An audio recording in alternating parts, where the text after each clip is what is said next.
बिस्मिल्लाहिर्रहमानिर्रहीम। मैं हूं आपका होस्ट इरशाद अली शेर एडवोकेट। हमने जो एक वीलॉग का सिलसिला शुरू किया हुआ है, लीगल कंसल्टेंसी विद इरशाद अली शेर एडवोकेट, पहले भी हम उसमें वीलॉग कर चुके और मैं आप तमाम नाजरीन को अपने इस प्रोग्राम लीगल कंसल्टेंसी विद इरशाद अली शेर एडवोकेट में खुशामदीद कहता हूँ। पहले दो वीलॉग्स में हमने जो डिस्कस किया था कि फ़र्स्ट इंफॉर्मेशन रिपोर्ट क्या होती है, वो कैसे दर्ज कराई जाती है। उसके बाद हमने नाजरीन की कमेंट्स के जवाब में उन्होंने एक सवाल पूछा कि अगर SHO FIR दाखिल ना करे तो क्या रेमेडी होनी चाहिए। उसको भी हमने अपने पिछले व्लॉग में तफसील से बताया था कि उसके बाद हमारे पास क्या रेमेडी है। आज हम FIR दाखिल होने के बाद जो इन्वेस्टिगेशन होती है उस पर डिस्कस करेंगे। इन्वेस्टिगेशन किसी भी काबिले दस्तंदाजी पुलिस जुर्म में जो होती है वो 156 ज़ाब्ता फ़ौजदारी के तहत होती है। 156 ज़ाब्ता फ़ौजदारी में ये है कि कोई भी जब ऑफेंस काबिले दस्तंदाजी पुलिस जुर्म हो तो उसमें मैजिस्ट्रेट या किसी और कॉम्पिटेंट कोर्ट से इजाज़त लेने के बगैर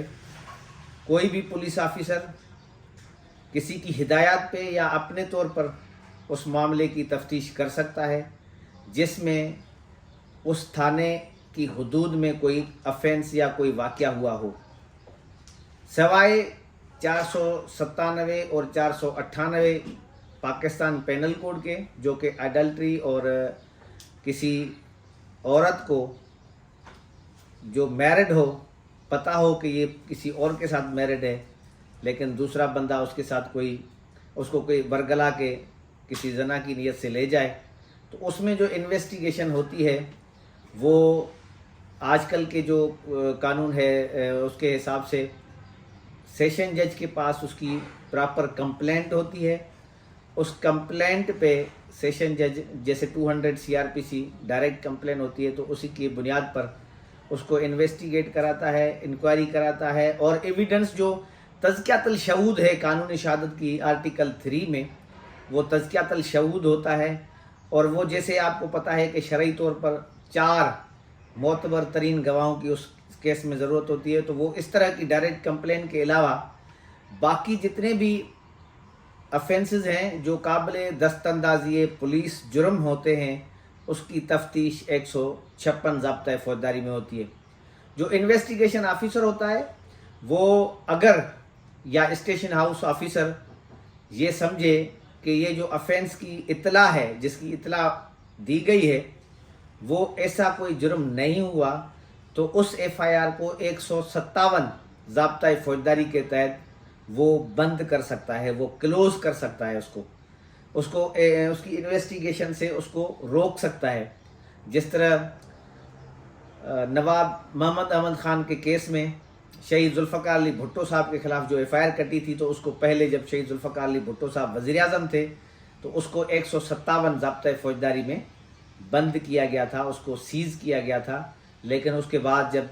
5 जुलाई 1977 को ज़ियालक ने मार्शल लॉ लगाकर शहीद जुल्फ़िकार अली भुट्टो को गिरफ़्तार कराया, तो उसके बाद इस केस की दोबारा तफ्तीश हुई थी और उस दोबारा तफ्तीश में जो फेडरल सिक्योरिटी फोर्स थी उसके कुछ लोग सुल्तानी गवाह बने, जिसकी बिना पर शहीद जुल्फ़िकार अली भुट्टो को 109 के तहत 109 पाकिस्तान पेनल कोड के तहत सज़ा हुई थी। हालांकि ये जो केस है शहीद जुल्फ़िकार अली भुट्टो साहब का, ये रिपोर्ट तो ज़रूर हुआ किताबों में, लेकिन कोई भी अदालत उसको बतौर प्रेसिडेंट नहीं लेती या उस पर कोई रेफरेंस के तौर पर रिलाय नहीं करती। किसी भी केस में उसको बतौर एविडेंस या बतौर रेफरेंस रिलाय नहीं करती और उसकी रोशनी में कोई फ़ैसला नहीं देती, क्योंकि तमाम अदालती निज़ाम इस बात को समझता है कि ये केस सही तौर पर ट्रायल नहीं हुआ और शहीद जुल्फ़िकार अली भुट्टो को अदालती कत्ल के ज़रिए कत्ल किया गया था, शहीद किया गया था। जब इन्वेस्टिगेशन ऑफिसर ضروری سمجھتا ہے کہ کمپلیننٹ پارٹی یا اس کے گواہان کو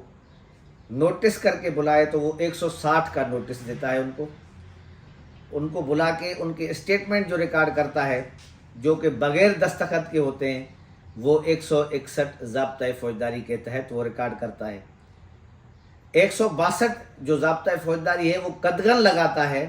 کہ انویسٹیگیشن آفیسر کے سامنے جو بھی بیان ہوتا ہے وہ بغیر دستخط کے ہوتا ہے اور وہ ان ایڈمیزیبل ایویڈنس ہے، یہ بطور عدالت میں پیش کسی ٹرائل میں نہیں کیا جا سکتا ہے۔ اس کا ریفرنس ضرور لیا جا سکتا ہے، اس کی ایویڈنس کو مطلب جو ایویڈنس ہوتی ہے، جو اسٹیٹمنٹ ہوتا ہے 161 کا، اس کو کراس ایگزامینیشن کے ٹائم پہ گواہ سے کنفرنٹ کیا جا سکتا ہے۔ اس میں جو متضاد چیزیں ہوئی ہیں جو ڈپوزیشن اور 161 میں ہیں ان کو بطور ریفرنس یا بطور تضاد اس کا ریفرنس دیا جا سکتا ہے، باقی وہ قابل دخول یا ایڈمیزیبل وہ نہیں ہیں ڈاکومنٹس۔ اس کے بعد 164 ضابطۂ فوجداری کا اسٹیٹمنٹ وہ ہوتا ہے جو کہ کسی میجسٹریٹ کے سامنے ہو جب کسی انویسٹیگیشن میں، انکوائری میں یا ٹرائل میں کسی گواہ کا میجسٹریٹ کے سامنے بیان ریکارڈ کرانا مقصود ہو تو وہ 164 ضابطۂ فوجداری کے تحت ہوتا ہے۔ 164 ضابطۂ فوجداری میں کسی بھی جرم کا اگر کسی نے ارتکاب کیا ہو تو اس کا جو کنفیشنل اسٹیٹمنٹ ہے، اقرار جرم جس کو کہتے ہیں، وہ بھی 164 ضابطۂ فوجداری میں ریکارڈ ہوتا ہے۔ اس میں 2 قسمیں ہوتی ہیں اس کی، ایک ایکسکلپیٹری اسٹیٹمنٹ 164 کا اور ایک انکلپیٹری 164 کا اسٹیٹمنٹ۔ ایکسکلپیٹری وہ ہوتا ہے جو کہ ایڈمیزیبل ایویڈنس نہیں ہے اور اس کو بغیر مطلب کوروبوریٹنگ ایویڈنس کے وہ ایڈمیزیبل نہیں ہوتا، کیونکہ اس میں جو